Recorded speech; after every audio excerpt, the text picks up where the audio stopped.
नमो सिताणं नमो आयरीयाणं नमो वज्रायाणं नमो लोये सवसाहोणं सिद्धं शुद्धं परमीय जिनिन्दवर्णिमि चन्द्रमकलङ्कं गुणरयण विभूषणोदयं जीवस्य परुगणं वोच्छं।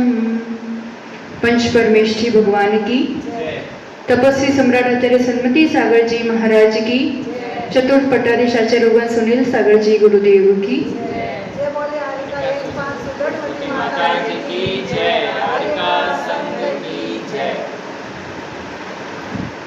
बचपन में अपन वो आंटी की गेम खेलते थे, है ना। एक गड्ढा करते थे, फिर 4-5 दोस्त हो जाते थे और फिर 4-5 आंटी रहती थी और कौन सबसे पहले डालता, कौन सबसे ज्यादा डालता है। पुरुषार्थ तो हर व्यक्ति करता था, उसमें जितने भी अपन रहते थे सभी करते थे। किसी की एक ही बार में चली जाती, किसी के 3 बार में, किसी की 5 चली जाती तो किसी की एक भी नहीं जाती थी। होता है ना, तब भी होता था। अपने हाथ में क्या है, पुरुषार्थ करना है। सम्यक दर्शन की बात करें या शपथ श्रेणी चढ़ने की बात करें, पुरुषार्थ। कोई जीव ऐसा भी है जो निगोद से निकला, एकात रस पर्याय पाई, मनुष्य बना, आदिनाथ के समूह शरण में गया, सम्यक दर्शन हो गया, दीक्षा हो गई, मोक्ष भी हो गया। और कोई हम और आप जैसे अनंत काल से घूम रहे हैं, अब पता नहीं क्या दशा है क्या नहीं। तो पुरुषार्थ करते रहना, और उसमें भी ऐसा नहीं होता है कि मैं अब बैठा हूं, अब मुझे सम्यक दर्शन हो रहा है। जीव को नहीं पता चलता है कब ये चढ़ाई हो जाती है, कब ये गुणस्थान ऊपर चढ़ जाते हैं, मैं अब चढ़ रहा हूँ, मैं नीचे से ऊपर जा रहा हूँ, ये सब एहसास नहीं होता है। तत्व चिंतन करते रहो और शांत स्थिर होकर के अपने साथ कुछ समय हमेशा बिताया करो। तो फिर ये घड़ी कब आ जाती है, कब वो आंटी चली जाए, ऐसा वाला है वो। कब घड़ी आ जाए, कब हो जाए, ये अपने हाथ में भी नहीं है और पता भी नहीं चलता है। उस जीव के हाथ में एक ही मात्र काम है, पुरुषार्थ करते रहना। और ये पुरुषार्थ का ही फल होता है कि हम इस अनादि से जो अपना प्रभाव दिखा रहा था, उस मिथ्यात्व को थोड़ी देर के लिए सही पर पूर्ण रूप से शांत कर दिया, उपशम कर दिया, और उसके माध्यम से मोक्ष मार्ग का शुभारंभ हुआ। गुणस्थान की बात चल रही है, तो सबसे पहले इस जीव का कौन सा गुण प्रकट होता है? सबसे पहले कौन सा गुण प्रकट होता है? जीव के अनंत गुण है ना। ज्ञान दर्शन गुण कुछ अंश में प्रकट हमेशा रहते हैं, और वो सीधा पूर्ण रूप से प्रकट नहीं होता है। बीच में ये सब अवस्थाएं, ये सब स्टेजेस, ये स्टेप्स चढ़ने पड़ते हैं। स्टेप के अंत में, सेकंड लास्ट में पूरा ज्ञान होता है ना। तो सबसे पहले पूर्ण रूप से कौन सा गुण प्रकट होता है? सम्यक गुण। कौन सा गुण? सम्यक दर्शन गुण।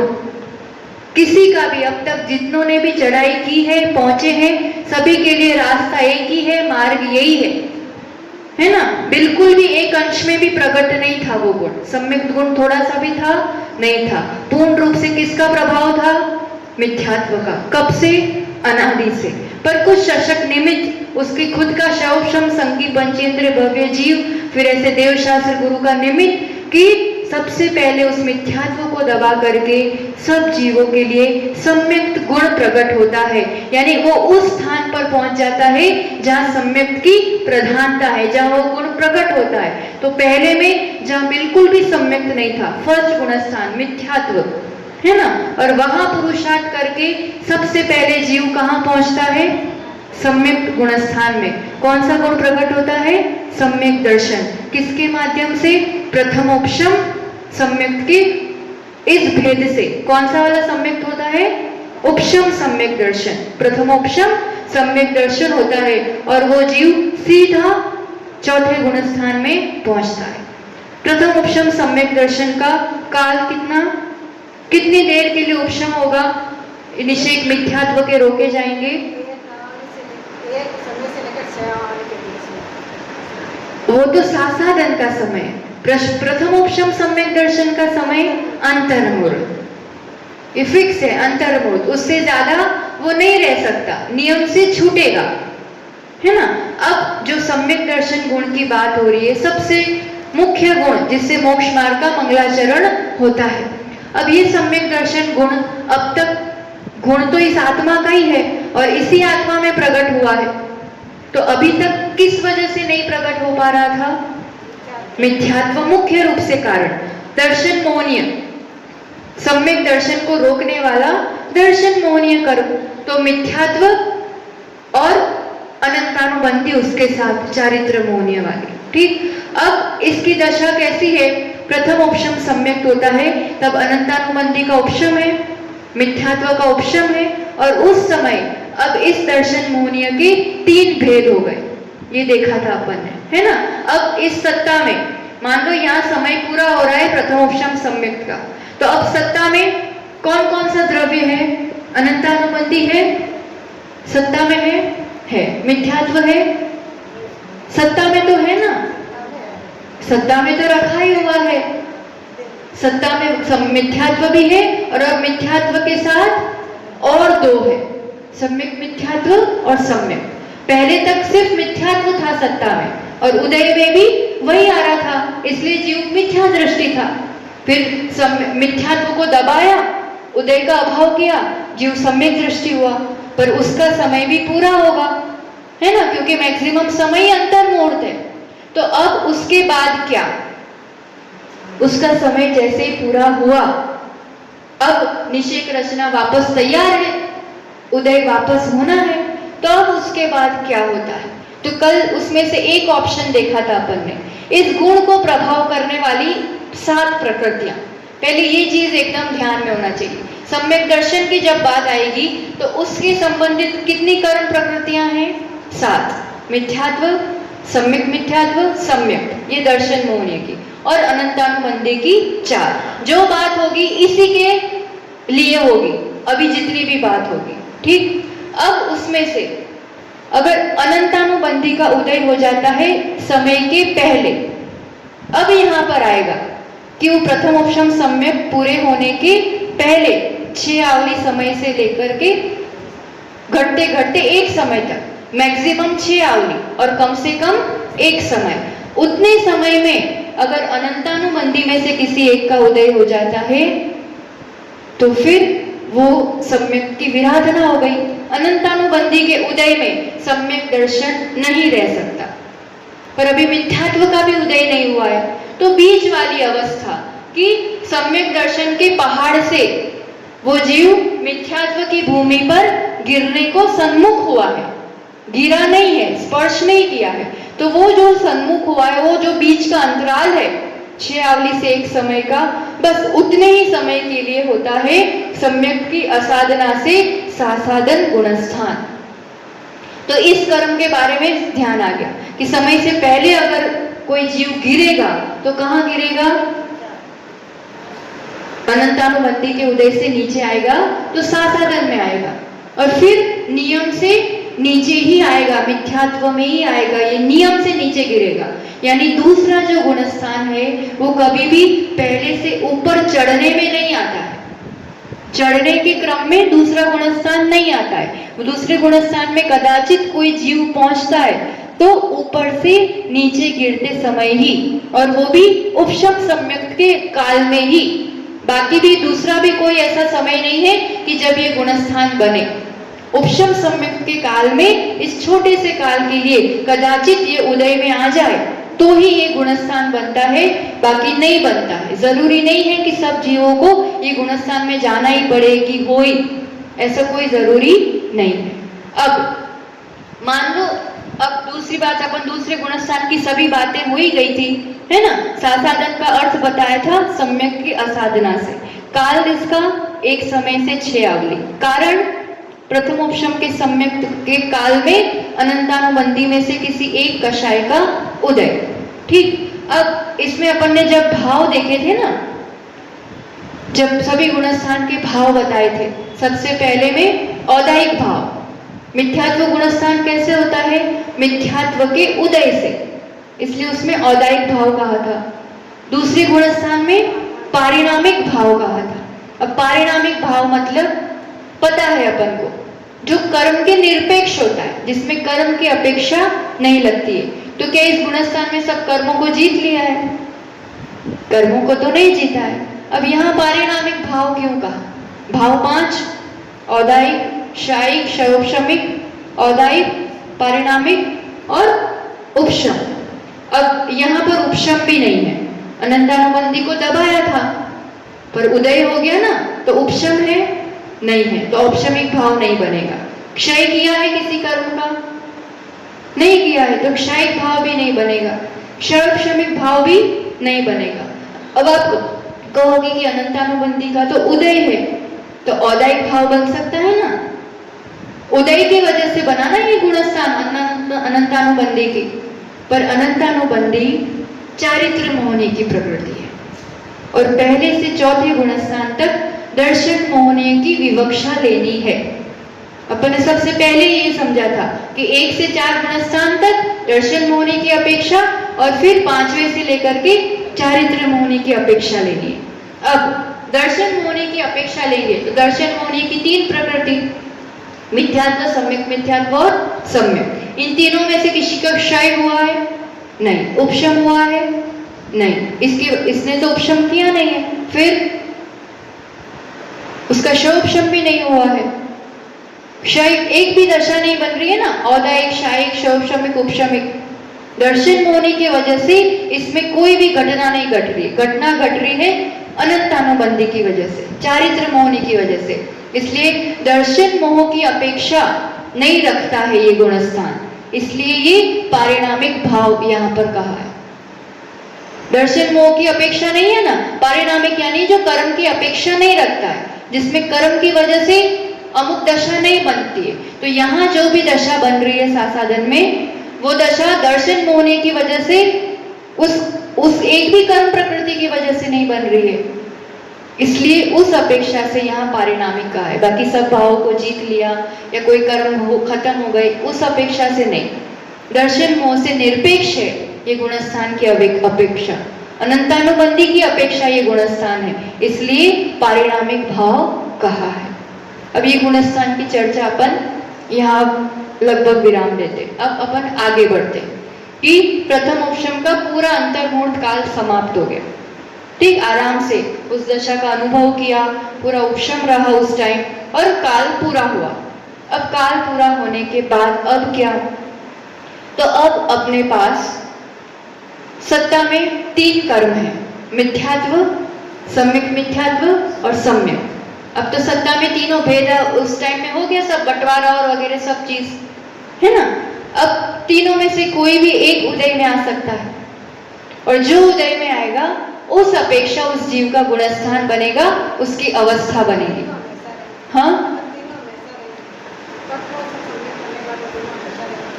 हमेशा कब तक रहेंगे? जब तक क्षय नहीं कर देंगे। प्रथम उपशम सम्यक की उपलब्धि है कि मिथ्यात्व, दर्शन, मोहनी के अब ये 3 भेद सत्ता में है। अब अभी वो बात चल रही है कि उसके बाद तुरंत क्या होगा। प्रथम उपशम सम्यक का काल फिनिश हुआ, वो जीव अभी कहाँ है? चौथे गुणस्थान में। अब उपशम तो खत्म हो गया, वो काल अब क्या होगा? अभी ये बात चल रही है। तो अभी तो सत्ता में तीनों है उस टाइम, तो जब प्रथम उपशम सम्यक का काल फिनिश हुआ है उस टाइम तो सत्ता में तीनों है ना, और इनफैक्ट उसी टाइम तीनों हुए हैं। अभी तक तो सिर्फ मिथ्यात्व था। प्रथम उपशम सम्यक की उपलब्धि है कि अब तीनों रूप से अपने पास उपलब्ध है। ठीक, तो अब इस समय क्या होता है? उस समय अगर थोड़ा संक्लेश ज्यादा बढ़ गया, परिणाम गिर गए ज्यादा, है ना, और वो निषेक, मिथ्यात्व वाला निषेक उदय में आ गया, मिथ्यात्व उदय में आया तो जीव कहाँ जाएगा? मिथ्यात्व के उदय से कौन सा गुणस्थान बनता है? पहला। तो चौथे से सीधा गिर के जाएगा पहले में, अगर मिथ्यात्व का उदय हुआ तो, यानी वो हो गया अब मिथ्या दृष्टि जीव, है ना। पर अब फर्क क्या रहा? पहले अनादि मिथ्या दृष्टि था, अब वो सादी मिथ्या दृष्टि, वो अनादिपना खत्म कर दिया। अब उसका संसार अर्धपुद्गल परावर्तन तो मैक्सिमम, बाकी 10-15 भाव से ज्यादा नहीं होते हैं उस जीव को। एक बार भी ये अंतर्मूढ़ जीवन में आ गया ना, कभी भी, तो अब उसका संसार बहुत कम रह गया। जैसे कोई पेड़ की जड़ काट दो है ना। जड़ से काट दो तो अभी तो हरा भरा दिखेगा, पर वो कितने टाइम हरा भरा रहेगा, कितने टाइम रहेगा। ऐसे ही मिथ्यात्व की जड़, एक बार ये काम होना बहुत जरूरी है, फिर तुम कुछ भी करते रहो, तुम पार होगे, मोक्ष जाओगे, मतलब जाओगे। अब संसार ही तुम्हें नहीं रखेगा, संसार से तुम्हें पार होना ही होना है, बस एक बार ये काम होना चाहिए। तो कदाचित मिथ्यात्व उदय में आया तो वो पहले गुणस्थान में चला जाएगा, मिथ्या दृष्टि की तरह पूरी चेष्टाएं रहेगी और मिथ्यात्व गुणस्थान उस जीव का बन जाएगा, पहला ये। और मिथ्यात्व उदय में आएगा तो पहले में जाएगा, और उसी के साथ उसका दोस्त तो आ ही जाएगा, अनंतानुबंधी भी उदय में आ जाएगी। तो इन दोनों की वजह से उस जीव का पहला गुणस्थान बनेगा और वो कहलाएगा सादी मिथ्या दृष्टि।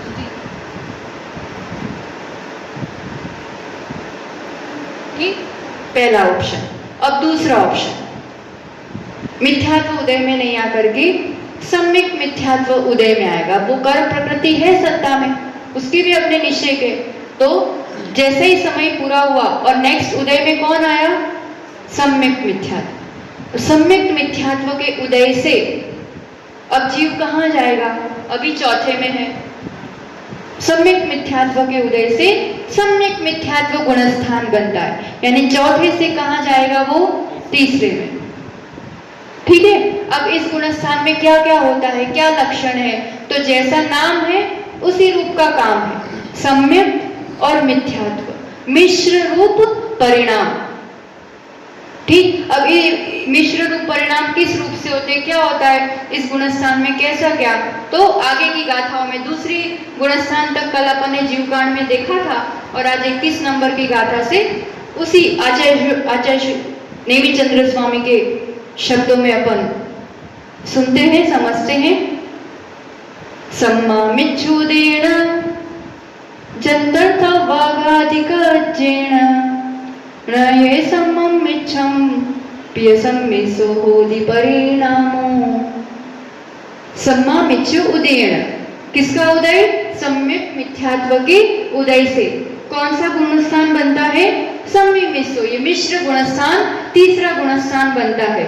अब इसमें क्या काम होता है, तो कहते हैं कि जिसका प्रतिपक्षी आत्मा के गुण को सर्वत्र घातने का कार्य दूसरी सर्वघाती प्रकृतियों के विलक्षण जाति को जात्यांतर सर्वघाती सम्यक मिथ्याति प्रकृति के उदय रूप आता है। अब यहाँ पर एक शब्द इंपॉर्टेंट है, जंततर, जात्यंतर प्रकृति कहलाती है सम्यक मिथ्यात्व। सम्यक अपन समझते हैं, सम्यक मिथ्यात्व दर्शन मोहनी की प्रकृति, जब अपन ने उसमें सर्वघातीपना और देशघातीपना दो प्रकार से समझा था।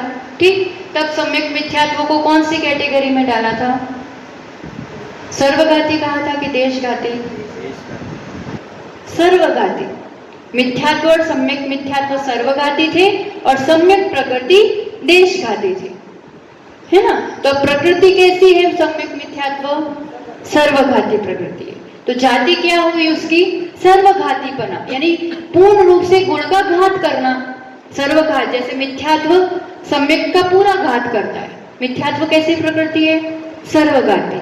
तो ऐसे भी कहने को सम्यक मिथ्यात्व है सर्वघाती प्रकृति, पर उसके जाति रूप वो काम नहीं करती है, तो इसलिए उसको जात्यांतर, जैसे कोई जैन हो, है ना, और जैन जैसा कोई काम नहीं करे तो ये तो जाति बाहर है, ऐसा नहीं कह देती ये जाति के लायक नहीं है, ये जाति का काम नहीं करता है। ऐसे है सर्वघाती जाति, पर काम उसका वैसा नहीं है, क्योंकि इस गुणस्थान में सम्यक दर्शन का पूरा घात नहीं होता है, मिश्र परिणाम है, सम्यक रूप परिणाम भी है और मिथ्यात्व रूप परिणाम भी है, दोनों मिश्र परिणाम है। तो ये पूर्ण घात नहीं करने की वजह से इसको जात्यांतर प्रकृति कहते हैं। तो यहाँ कह रहे हैं कि इस रूप से वो काम नहीं कर रहा है कि आत्मा के इस गुण का प्रतिपक्षी है ना, एक तरफ गुण है और एक तरफ कर्म है, सम्यक दर्शन गुण और सम्यक मिथ्यात्व कर्म।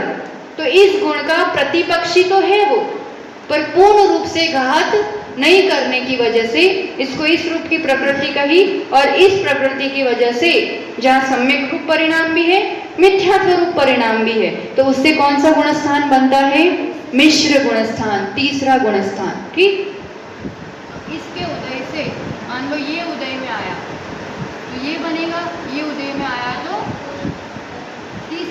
गुणस्थान बनेगा, जिसमें दोनों रूप परिणाम मिक्स वाले परिणाम रहते हैं। तो उदाहरण से समझा रहे हैं कि कैसे वाले परिणाम होते हैं। तो कहते हैं दैगुणमिवामिसं पुभावमेव करिदुं सक्कं एवं मिश्रे भावो सम्मामिच्छोत्तिनादवो। उदाहरण दिया है, दही गुण मिव, दही और गुण गुड़, उन दोनों को मिक्स कर दो। अपन खाते नहीं है, पर ये आचार्यों का उदाहरण है कि खट्टी चीज और एक मीठी चीज दोनों को मिक्स कर दो तो कैसा स्वाद आएगा। जैसे श्रीखंड तो खाते ही हो आप लोग, है ना, तो दही में बुरा मिला देते हैं शक्कर, तो दोनों का अलग अलग स्वाद आता है क्या? मीठापन अलग, खट्टापन अलग नहीं आता है, मिश्र स्वाद आता है ना। ऐसे दो चीजों को मिला करके अगर खाते हैं तो ऐसे ही आत्मा की परिणति, आत्मा की अनुभूति उस टाइम कैसी है? मिश्र रूप है, न कंप्लीटली मिथ्यात्व है और न कंप्लीटली सम्यक दर्शन है। ऐसी भी कोई अवस्था होती है, कारण प्रकृति ही ऐसी है, उसका काम ही ऐसा है, उसकी अनुभाग शक्ति ही ऐसी है। मिथ्यात्व रूप काम करने वाला ऐसा अनुभाग भी नहीं है, और सम्यक रूप काम होने दे वैसा भी अनुभाग नहीं है। उसकी शक्ति ही ऐसी है, उसका कार्य ही ऐसा है, इसलिए उसका नाम भी वैसा रखा है। और अब ये ना मिथ्यात्व है और ना सम्यक है, इसलिए इसका गुणस्थान ही अलग से बना दिया। मिथ्यात्व होगा तो वहां डालेंगे, सम्यक होगा तो उस कैटेगरी में डालेंगे। अब ये बीच वाली कैटेगरी है, तो ये बीच वाली कैटेगरी में गुणस्थान ही अलग, यहाँ से एक अलग स्थान दे दिया उसको। और इसका टाइम पीरियड कितना है? अंतर्मुहूर्त। ज्यादा से ज्यादा रहेंगे ऐसे परिणाम तो अंतर्मुहूर्त रहते हैं, उससे ज्यादा नहीं रहते। और फिर उसके बाद क्या होगा जीव का? तो उसके बाद नीचे भी जा सकता है, ऊपर भी जा सकता है, दोनों ऑप्शन खुले हैं उसके पास। जब तक अब सत्ता में अब तीनों चीज आ गई ना, अब वो ऊपर नीचे आराम से हो सकता है। तो सबसे पहली बात बताई, सम्यक मिथ्यात्व सर्वघाती प्रकृति है, पर काम सर्वघाती रूप से नहीं करता है, इसलिए जात्यांतर प्रकृति कही, पहली बात। दूसरी बात, उदाहरण दिया, दही और गुड़ की तरह मिश्र रूप परिणाम इस जीव के होते हैं। अब तीसरी गाथा में कह रहे हैं कि इसमें काम कौन कौन से होते हैं, किस रूप से होते हैं। तो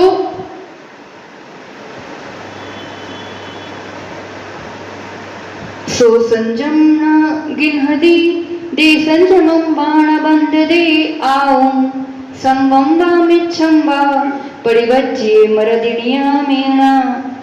न संजम गणहदी, देश संयम, संयम भी नहीं होता है इस गुणस्थान में, और देश संयम भी नहीं होता है। किसी भी प्रकार का संयम इस गुणस्थान में नहीं हो सकता है। और क्या नहीं हो सकता है? तो कहते हैं न बंधवे आयु, इस गुणस्थान में आयु बंध नहीं होता है। ये बहुत बड़ा सिद्धांत है। तीसरे गुणस्थान में कोई जीव है तो उस गुणस्थान में जब तक है तब तक उसका आयु बंध नहीं होता है, क्योंकि किसके आधार पर आयु बंध होगा? सम्यक होगा तो उस आधार पर, मिथ्यात्व होगा तो उस आधार पर, मिश्र परिणामों में आयु बंध नहीं होता। और क्या कह रहे हैं? सम्मम परिवज्य मरदी, परिवज्य नहीं होता है। क्या नहीं होता है? मरण। इस गुणस्थान में जीव का मरण भी नहीं होता है और जन्म भी नहीं होता है। तीन मुख्य सिद्धांत हो गए तीसरे गुणस्थान के। पहला आयु बंध, पहले तो संयम नहीं होगा इस गुणस्थान में। दूसरा आयु बंध नहीं होगा, और तीसरा मरण नहीं होगा। मरण नहीं होगा तो जन्म भी नहीं होगा, क्योंकि जिस गुणस्थान में जिस लेशा से मरण होता है उसी में जन्म होता है जीव का, इसलिए मरण नहीं होगा। ठीक है, ये सिद्धांत हो गए कुछ कि तीसरे गुणस्थान के परिणाम कैसे हैं वो बता दिए, और कौन से कार्य होते हैं कौन से नहीं होते हैं ये सिद्धांत कुछ बता दिए। और क्या कह रहे हैं?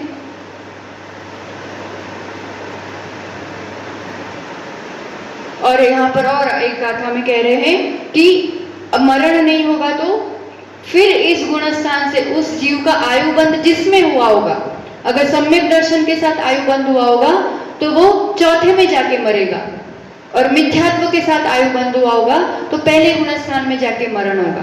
पर यहाँ आयु बंध जिसमें हुआ होगा ना, वहां जाके मरण करेगा। यहाँ आयु बंध भी नहीं होता है और मरण भी नहीं होता है, और मारणांतिक समुद्घात भी नहीं होता है। सीधी बात है, जहाँ मरण नहीं होगा तो मारणांतिक समुद्घात कैसे होगा? ये स्वाभाविक है, पर फिर भी एक गाथा से उन्होंने पूरा विषय खोला है।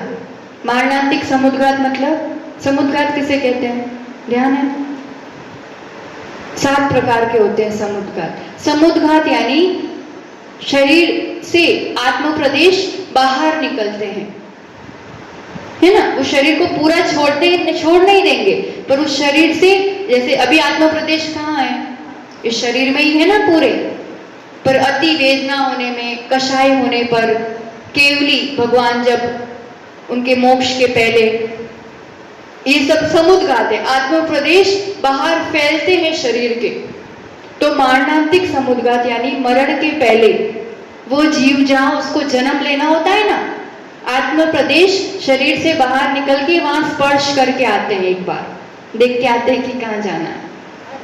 हर जीव का मारणांतिक समुद्घात, मरण के पहले ये आत्म प्रदेश वो उस जगह स्पर्श करके आते हैं। तो आत्मा से तो बाहर निकलेंगे, तो वो कब होता है? मरण के पहले। अब तीसरे गुणस्थान में मरण भी नहीं होता है, तो मारणांतिक समुद्घात भी नहीं होता है। ठीक, इतने सिद्धांत क्लियर। अब अपन आगे बढ़ेंगे, है ना। अब और एक ऑप्शन है अपने पास।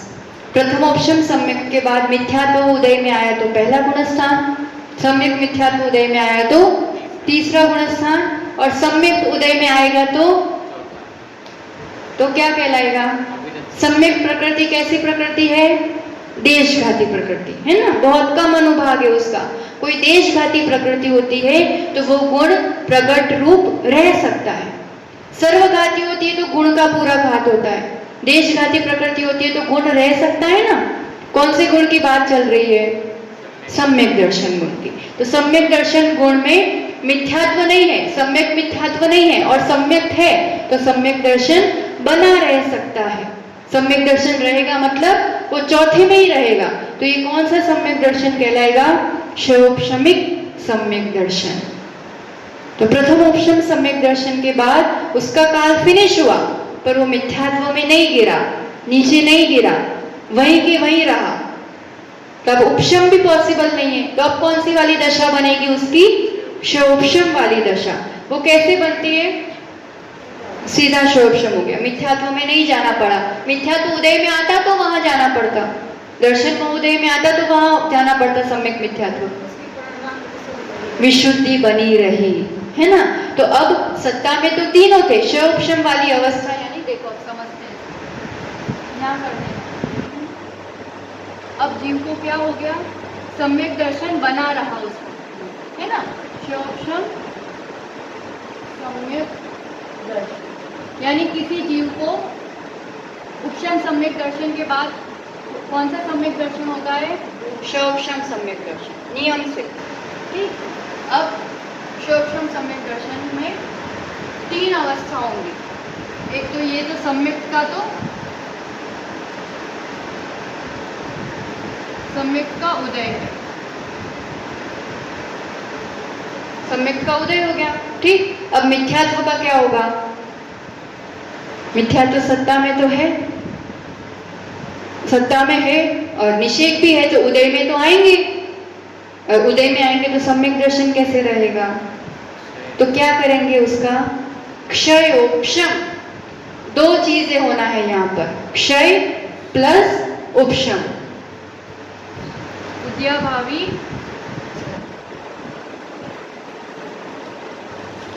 क्षय और सद अवस्था रूप उपशम। क्षय प्लस उपशम, इस शब्द से बना है क्षयोपशम। अब क्षय किसका हो रहा है? अब ये दोनों शब्द जोड़ दिए, पर इसके साथ ये भी आता है और ये भी। अब लंबा नाम, इतना लंबा नाम कैसे देंगे? तो शॉर्ट फॉर्म दे दिया है क्षयोपशम, है ना। अब उद्याभावी क्षय और सद अवस्था रूप उपशम किसका होगा? जो जो सम्यक दर्शन के विरोधी है, और प्रतिपक्ष को चुपचाप बिठाना पड़ेगा तो ही सम्यक दर्शन बना रहेगा। जो सर्वघाती है, जो विरोधी है, उनका क्षय और उपशम करना पड़ेगा। तो कौन कौन से है? सम्यक दर्शन के लिए 7 प्रकृतियां, मिथ्यात्व, सम्यक अनंतानुबंधी की 4। अब सम्यक तो यहाँ आ गया अलग उदय में। अब बची कितनी प्रकृतियां? 6, और 6 सर्वघाती है। ठीक, तो मिथ्यात्व और सम्यक मिथ्यात्व 2, और अनंतानुबंधी क्रोध, मान, माया, लोभ 6 सर्वघाती प्रकृतियों का, ये जो 6 सर्वघाती प्रकृति रही ना,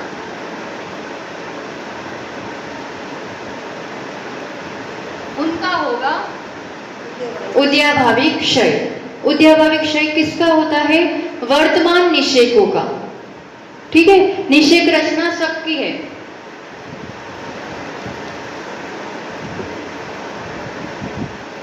अब ये मिथ्यात्व की रेडी है निषेक रचना, सम्यक मिथ्यात्व की भी है, अनंतानुबंधी की भी है। ठीक है ना, जैसे ये मिथ्यात्व की हमारे, एक का समझेंगे तो दूसरे का भी समझ में आएगा।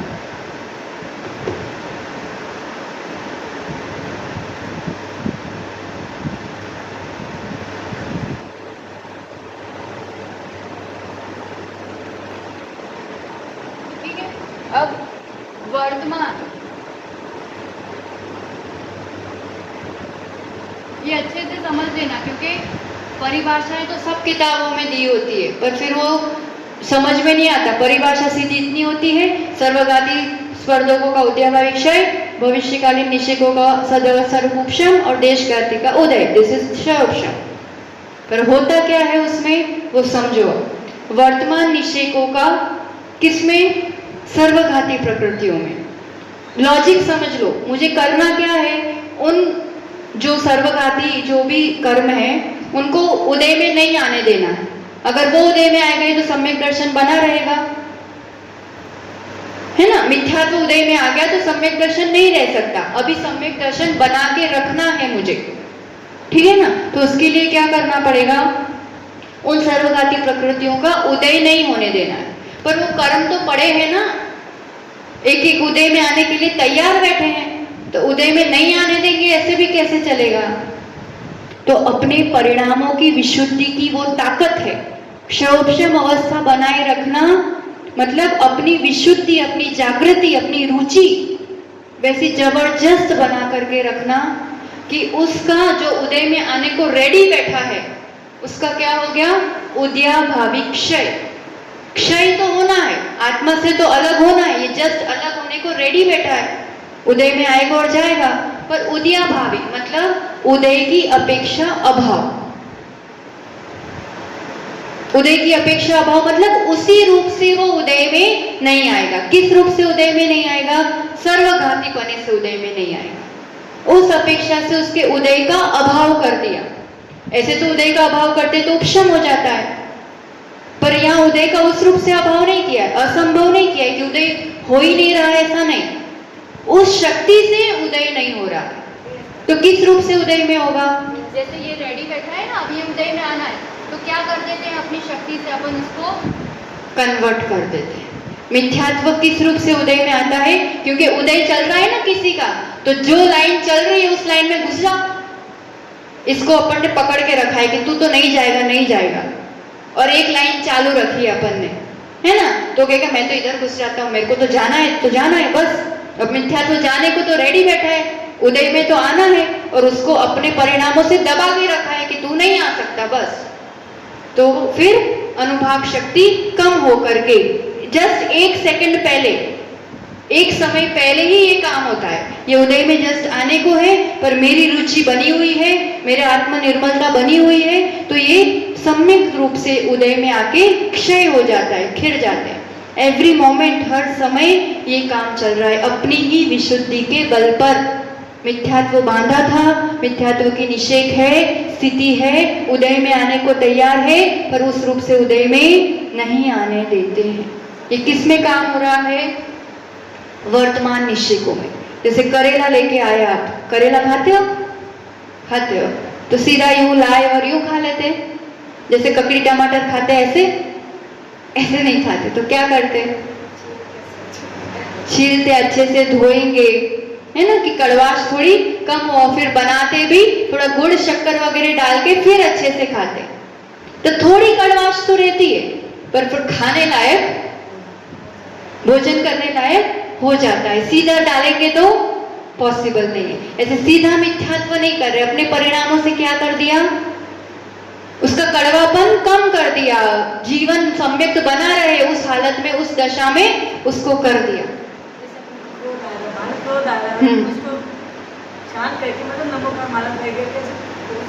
हो सकता है ना, शांत हो गए अपन तो उस समय उसका प्रभाव नहीं रहा, अपन बढ़ाते बढ़ाते जाते तो बढ़ता जाता, शांत हो गई, वो उपशम हो गया उसका, है ना। तो ये इतना क्लियर हो गया। वर्तमान निषेक मतलब अभी जो उदय में आने वाले हैं, किस कौन से, सर्वघाती। तो जैसे मिथ्यात्व, सम्यक मिथ्यात्व, अनंत अनुबंधी, क्रोध, मान, माया, लोभ सभी में लगाना, सभी के निषेक उदय में आने को तैयार है। क्षय प्रकृति का क्या होता है, उदयाभावी क्षय, वर्तमान में उस रूप से उदय नहीं आता है। लिखना हो तो लिख दो, सर्वघाती पने से उसका उदय नहीं आता है। वर्तमान में जो 6 प्रकृति, सर्वघाती प्रकृति का उदय होना है, वर्तमान में जो 6 सर्वघाती प्रकृति तो सत्ता में बैठी है ना, उसका तो उदय होना है। तो उसका अपने परिणामों की विशुद्धि से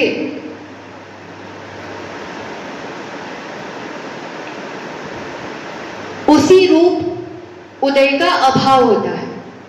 उदयाभावी इसलिए नाम दिया है, उसी रूप उदय का अभाव।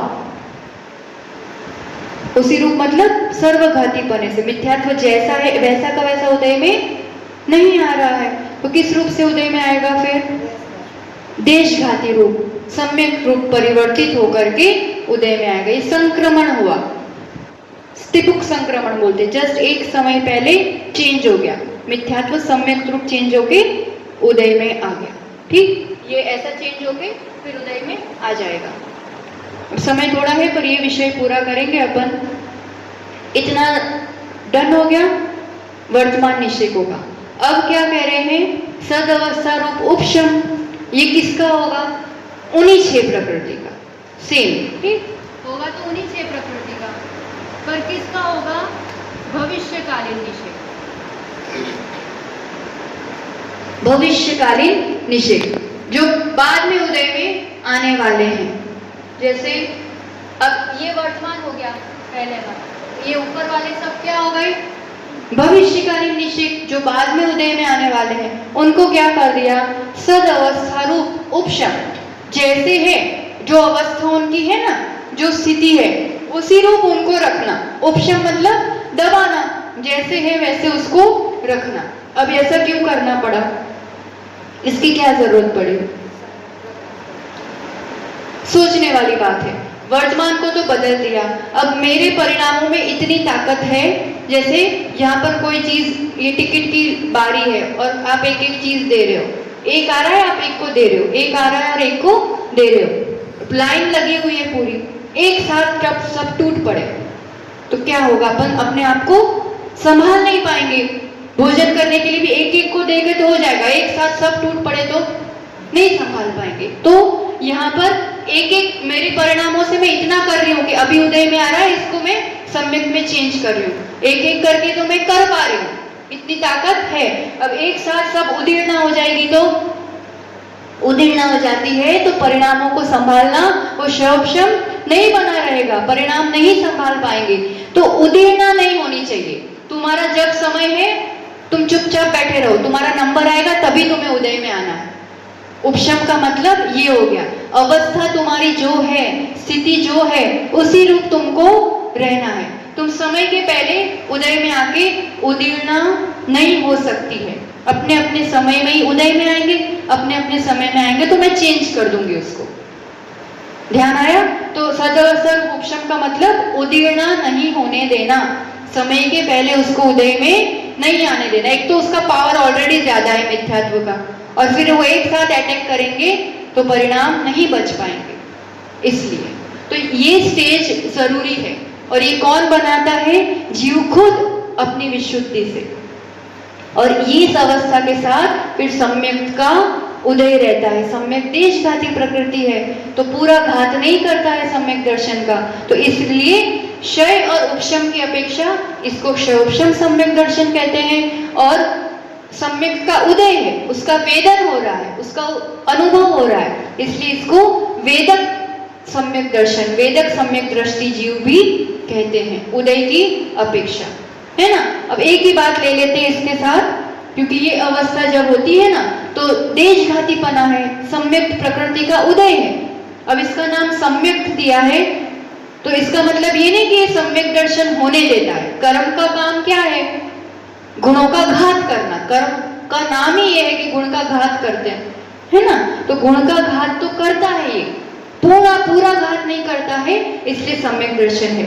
और थोड़ा घात करता है, इसलिए इस क्षयोपशम सम्यक दृष्टि जीव को, अब सम्यक दर्शन है इसलिए अवस्था तो उसकी चौथे गुणस्थान में ही है वो जीव। सम्यक दर्शन है, पूरा श्रद्धान है, पर चल मल अघाड़ ऐसे दोष उस जीव में थोड़ी शिथिलता, सम्यक दर्शन में थोड़ी सी मलिनता आ सकती है। तो क्या दोष होते हैं ये? इतना देख के विषय पूरा करेंगे अपन।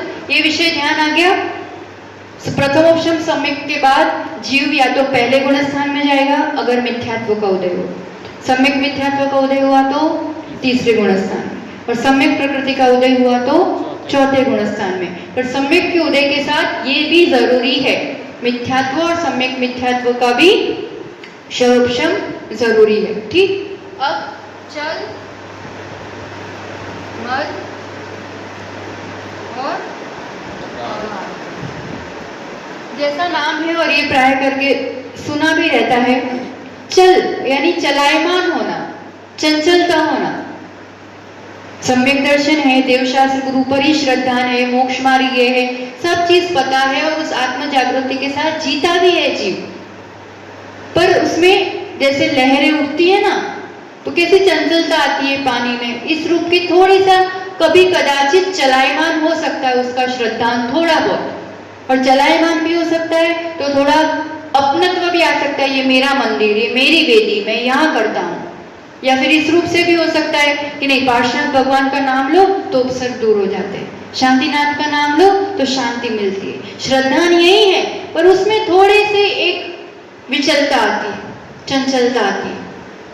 फिर मल यानी मल, दोष, जैसे शंका उत्पन्न होना कि इतनी मेहनत करते हैं, इतना धर्म ध्यान करते हैं, मेरे साथ क्यों ऐसा होता है, क्यों इतना संघर्ष आता है, क्या पता मोक्ष है भी कि नहीं है, थोड़ी बहुत शंका आ जाना।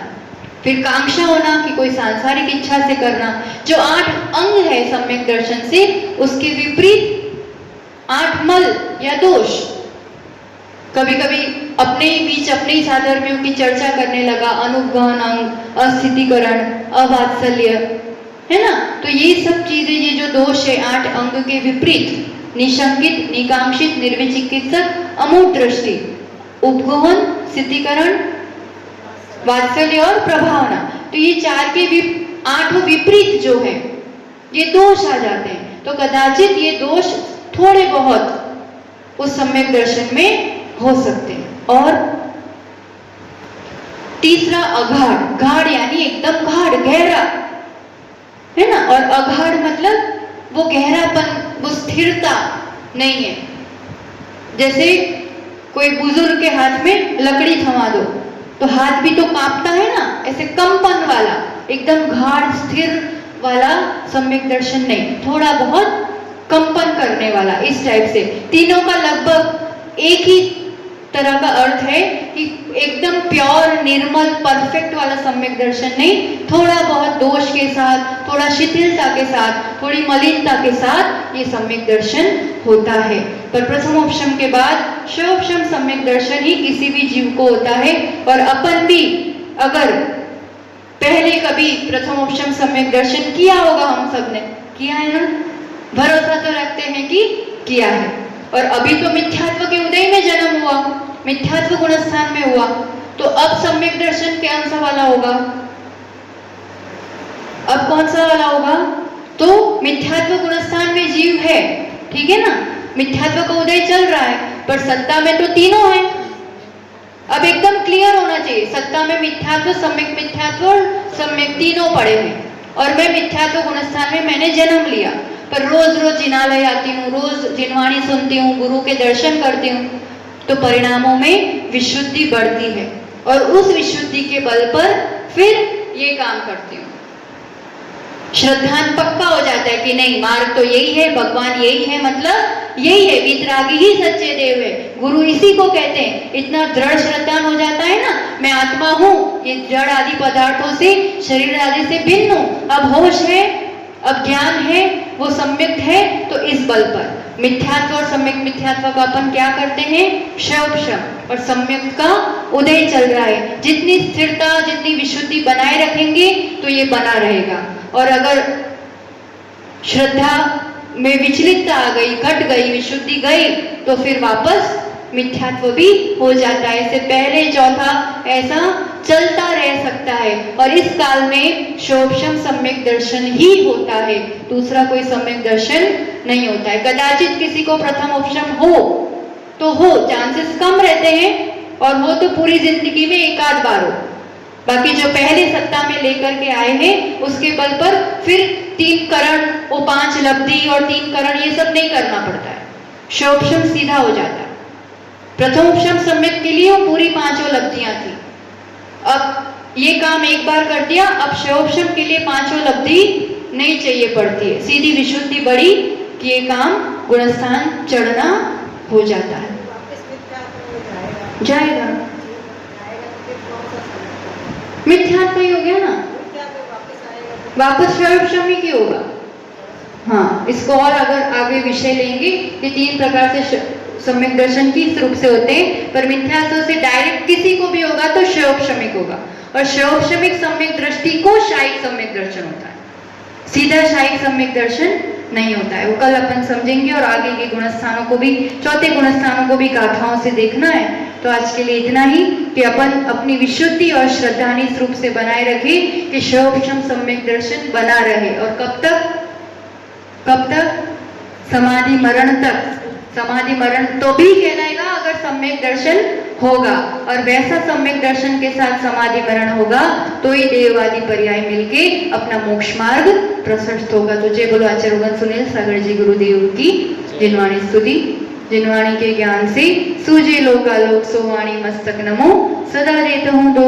हे जिनवाणी भारती तो है जपू दिन रैन, जो तेरा शरण आ गए सो पावे सुख चैन। 9 बार नमो का